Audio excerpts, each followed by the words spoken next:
Olá pessoal, aqui é o professor Rogério Bilibil do canal Professor Bilibil Responde. E como toda segunda-feira, nós estamos com mais um vídeo para a gente discutir um pouquinho aspectos da nossa história. Hoje a nossa pergunta, ela na verdade não é feita por uma pessoa somente e nem em um momento somente. Mas como professor de história e principalmente professor de história do Brasil, quando a gente aborda o período da ditadura militar, que vai de 1964 a 1985, é muito frequente que algum dos alunos, muitos porque ouvem em casa isso, digam, mas professor, olha, os militares era isso, era aquilo, mas no governo deles não tinha corrupção, eles eram honestos, não tinha roubo, não tinha desvio. E é lógico que a gente, como professor, a gente compreende, principalmente quando o aluno é do ensino médio, mas já na universidade aí a discussão é um pouco diferente, porque nós já estamos falando com pessoas adultas que têm a condição de ter a sua própria opinião, não somente a opinião que trazem de casa, que isso é realmente bastante difícil de aceitar. Por quê? Porque nós sabemos, primeiramente, que a corrupção é um fenômeno, infelizmente, a corrupção é como um vírus, ela não escolhe gênero, ela não escolhe classe social, ela não escolhe nível de educação, enfim, nenhum segmento da sociedade está imune ao vírus da corrupção. E por que os militares estariam, então? Talvez as pessoas achem que os militares, por ter uma disciplina rígida, por uma formação muito cívica, os maus militares sejam expurgados no processo e, obviamente, somente aqueles que vão ter funções de maior responsabilidade, de maior hierarquia, são pessoas imunes a isso. Infelizmente, gente, não é verdade isso, a gente não tem como acreditar isso. Bom seria se os militares fossem realmente imunes à corrupção. Nós sempre colocaríamos na gestão da sociedade os militares e teríamos a garantia que os nossos políticos seriam honestos. Se a gente pudesse isolar um grupo, esse grupo não é corrupto, bom, então esse grupo a gente pode confiar. Infelizmente não existe isso. Mas por que então que as pessoas têm essa ideia de que na ditadura militar não havia corrupção? Primeiramente, gente, porque a divulgação, a imprensa, não existia liberdade de imprensa. A imprensa não podia investigar e não podia publicar eventuais denúncias para justamente mexer com as autoridades para que se averiguasse se tal denúncia tinha fundamento ou não. Até porque quem promovia as investigações eram também os militares. E naquela época não existiam os mecanismos de transparência e de investigação que existem hoje. Hoje o próprio governo pode ser investigado pelo próprio governo. Então essas coisas facilitam o combate à corrupção. Esses mecanismos não existiam na ditadura militar. E conforme o período, nem o Congresso ele podia atuar.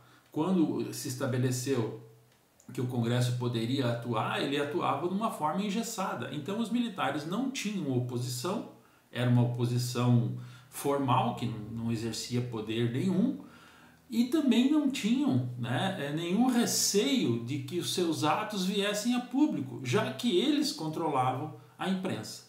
Então, por esta razão, as pessoas que são menos interessadas em investigar as coisas, elas acreditam que não havia corrupção nos governos militares.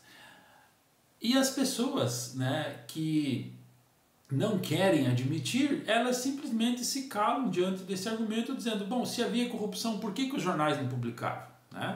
Porque os jornais eram censurados, a TV era censurada, a imprensa, de uma forma geral, eram censuradas. Mas, professor, como é que o senhor sabe, então, que havia corrupção? Bom, isso é fácil de averiguar, gente. uma rápida busca pela web e você vai achar dezenas, centenas, né, de situações que depois do fim da ditadura começaram a ser investigadas, né? Eu vou citar aqui alguns exemplos para você usar como palavra-chave se você tiver interesse depois de buscar um aprofundamento disso, né? Mas, por exemplo, o caso da Coroa Brastel, né, no início dos anos 80, né, o fortalecimento das empreiteiras durante todo o período militar, o caso do diplomata José Jobim, que tinha um dossiê que comprometia vários militares e foi assassinado. Existem várias denúncias, várias perseguições, né? E ainda tem muita coisa que poderia vir à tona caso os documentos não fossem, né, não tivessem sido destruídos, né? Agora, gente, se a gente for um pouquinho realmente crítico e pensar, né, no enorme orçamento do governo brasileiro, durante os anos 70, o afluxo de dinheiro estrangeiro que o Brasil recebeu e as obras, né, faraônicas que foram feitas, como a Transamazônica, a Ponte Rio-Niterói, a construção da usina de Itaipu, a compra de tecnologia alemã para as usinas Angra 1, Angra 2 e depois outros empreendimentos deste gênero, tudo isso tinha um grande volume de recursos, né? E seria muita ingenuidade achar-se que naquela época todo esse dinheiro foi usado, né, única e exclusivamente para as obras, para a execução dos serviços, para a contratação das empresas, né? Obviamente que muito dinheiro foi desviado, né? E o Brasil carente, né? O Brasil sofrendo com a seca, sofrendo com a crise do petróleo, né? Eu fui aluno, né, de uma escola pública nesse período, né? E a merenda, né, ela vinha 1, 2 vezes por semana, não se tinha recurso para garantir merenda todos os dias para os estudantes. Então o Brasil carente em uma porção de áreas, né?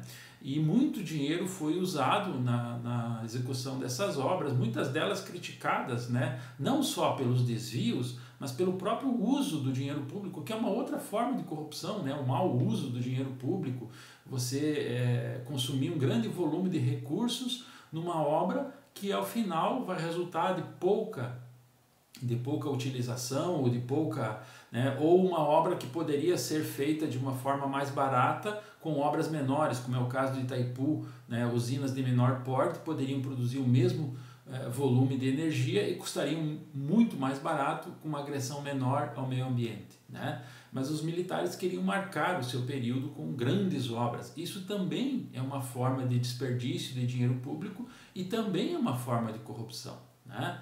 Enfim, eu entendo, né, o sentimento da população quando quer acreditar que é possível um governo honesto. Todos nós queremos isso. Agora, a gente não pode se iludir porque determinado segmento, né, é imune à corrupção, determinado segmento é confiável. Infelizmente, a corrupção, a gente já tem inúmeros testemunhos disso, ela não escolhe, né, classe social, como eu falei, não escolhe, né, ela é inerente, infelizmente, ao ser humano, né? O melhor combate que nós podemos fazer à corrupção, né, é cada um de nós, né, viver uma vida honesta, viver uma vida ética, né, e procurar também fazer com que no seu entorno as relações sejam as mais honestas e as mais éticas possíveis, né? Transferir ao outro essa responsabilidade, né, é que vai retardar e talvez impedir que uma sociedade ética realmente exista, né?